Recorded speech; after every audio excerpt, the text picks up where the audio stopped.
Bismillahirrahmanirrahim. Assalamualaikum warahmatullahi wabarakatuh. Selamat pagi semuanya. Kembali lagi di pembelajaran online hari ini. Hari ini kita akan sama-sama belajar, dimana kalau teman-teman ingat di video sebelumnya kita belajar tentang pemeriksaan makroskopis urin, ya, makroskopis yang terlihat oleh mata, gitu ya. Sebelum kita loncat ke mikroskopis urin, saya akan bahas dulu tentang pemeriksaan kimia pada urin.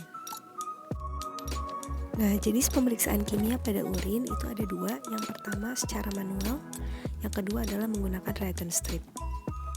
Kita akan sama-sama bahas dulu di pemeriksaan manual, ya.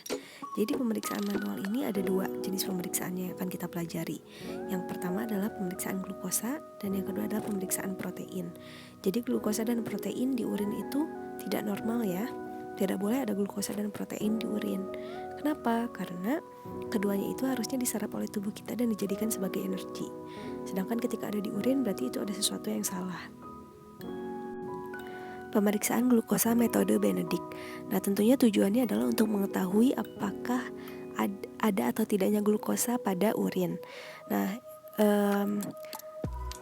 caranya adalah yang pertama 5 cc atau 5 ml reagen Benedict. Reagen Benedict ini warnanya biru, kemudian ditambahkan 8 tetes urin, kemudian dikocok dan dipanaskan sampai mendidih. Nah, prinsipnya adalah glukosa dalam suasana basah, artinya glukosa yang ada dalam urin, jika berada dalam suasana basah akan mereduksi ion kupri menjadi ion kupro berbentuk CuOH, dan bisa pula dalam bentuk CuO atau berwarna merah. Sehingga interpretasi hasilnya, maaf ini typo ya, bukan interpretasi tapi interpretasi hasilnya. Jadi kalau misalnya tadi sudah saya sebutkan bahwa reagen Benedict itu warnanya biru, kan urin itu kuning. Jadi logikanya kalau misalnya ada 5 ml reagen warnanya biru gitu ya, larutan warnanya biru, ditambahkan hanya 8 tetes urin, kan logikanya akan tetap berwarna biru ya, meskipun dia dipanaskan. Sehingga kalau misalnya tetap berwarna biru, dia normal, artinya tidak ada glukosanya atau negatif. Sedangkan ketika dia berubah menjadi warna hijau kekuningan, dia positif 1, kuning positif 2, jingga positif 3, dan merah bata positif 4. Kemudian kita lanjutkan ke pemeriksaan protein metode Bank. Tentu tujuannya adalah untuk mengetahui apakah dalam urin tersebut ada protein atau enggak, gitu ya. Kadang-kadang itu dalam urin ditemukan protein kurang dari 10 mg per desiliter. Jadi kalau dia ditemukan kurang dari 10 mg per desiliter, maka dia normal gitu. Prinsipnya adalah protein dalam suasana asam dan dipanaskan akan menggumpal. Caranya atau prosedurnya atau cara kerjanya, 5 cc urin, 5 ml urin ditambahkan setengah cc reagen Bank. Kemudian dipanaskan dan dilihat kekeruhannya. Nah, untuk pemeriksaan protein ini sebetulnya ada dua metode. Yang pertama metode Bank, yang kedua adalah metode asam asetat. Nah, yang biasa kita gunakan sebetulnya di sekolah itu adalah metode asam asetat. Caranya adalah, mohon maaf saya nggak bikin PPT-nya, teman-teman simak aja. Caranya hampir mirip cara kerjanya. Jadi yang pertama adalah 3-5 cc urin dimasukkan ke dalam tabung reaksi, kemudian nanti ditambahkan 2-3 tetes asam asetat. Kemudian dikocok, kemudian dipanaskan. Sama, dilihat juga kekeruhannya. Tetapi kalau misalnya dia jernih setelah dipanaskan, berarti dia negatif atau tidak ada protein dalam urinnya. Sedangkan ketika keruh sedikit gitu ya, bisa positif 1, keruh jelas tanpa butir-butir positif 2, keruh dengan butir positif 3, keruh dengan keping-keping positif 4, dan menggumpal positif 5. Sebetulnya ini harus praktek ya. Biasanya sih presentasi ini saya jelaskan ketika di lab gitu. Mudah-mudahan teman-teman ada bayangan sedikit ya. Oke, kita lanjutkan ke reagen strip. Jadi tadi sedikit review lagi bahwa pemeriksaan kimia itu ada dua. Yang pertama manual, yang kedua adalah reagen strip. Nah, jadi reagen strip itu adalah semacam alat ya teman-teman. Jadi bentuknya bukan larutan tapi seperti kertas.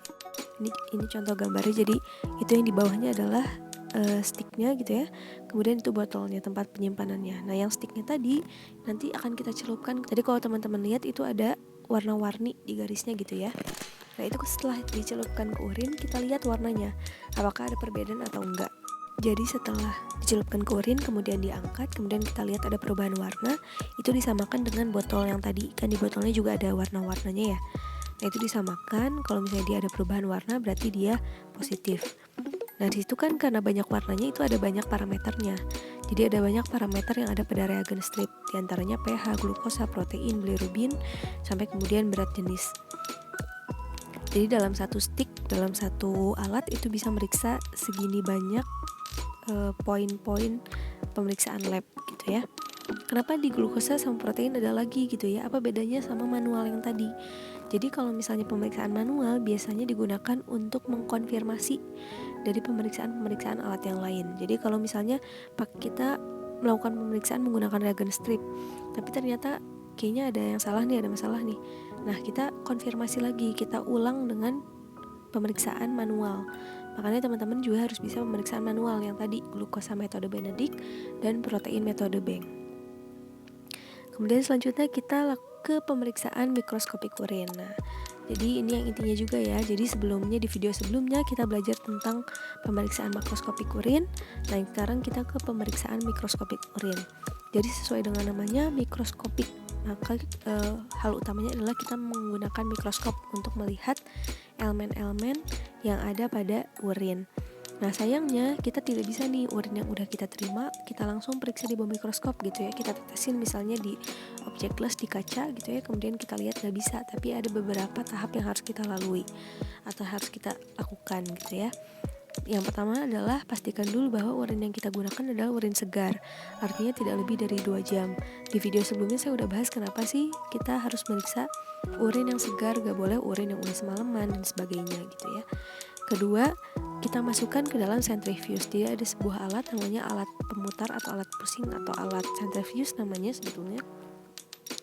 Nah jadi kita masukkan urin itu ke tabung, setelah ke tabung kita masukin ke alat pusing itu, ke centrifuge itu.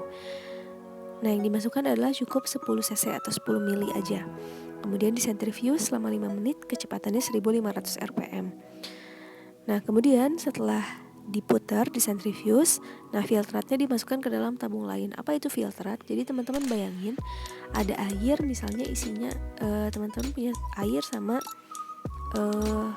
pasir misalnya, kemudian dikocok ya, air sama pasir disatukan, kemudian dikocok.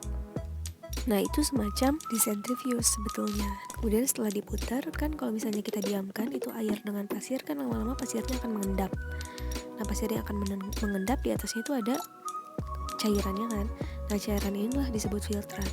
Nah filtratnya ini bisa dibuang atau juga disimpan. Tapi kemudian kan setelah dibuang biasanya suka ada sisa-sisa ya, sisa-sisa larutan gitu ya, sedikit gitu ya. Nah sisa-sisa itu kita kocok juga dengan si endapannya, dengan pasirnya istilahnya ya.